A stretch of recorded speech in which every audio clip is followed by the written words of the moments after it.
അൽ ബഖറ സൂറത്തിലെ ആയത്തുകളുടെ എണ്ണം 286. മുൻ വേദങ്ങളിലെ കടഞ്ഞെടുത്ത സൂറത്താണെന്ന് നബി സല്ലല്ലാഹു അലൈഹി വസല്ലം പറഞ്ഞത് ഏത് സൂറത്തിനെ കുറിച്ചാണ്? അൽ ബഖറ. പാരായണം ചെയ്താൽ വീട്ടിൽ 3 ദിവസം പിശാചിന്റെ ഉപദ്രവം ഉണ്ടാവില്ലെന്ന് നബി സല്ലല്ലാഹു അലൈഹി വസല്ലം പറഞ്ഞ സൂറത്ത് ഏത്? സൂറത്തുൽ ബഖറ. സ്വീകരിക്കൽ ബർക്കത്തും ഉപേക്ഷിക്കൽ പരാജയവും ആണെന്ന് നബി സല്ലല്ലാഹു അലൈഹി വസല്ലം പറഞ്ഞ സൂറത്ത് ഏത്? അൽ ബഖറ.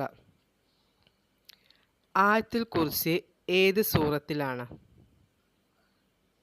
സൂറത്തുൽ ബഖറ.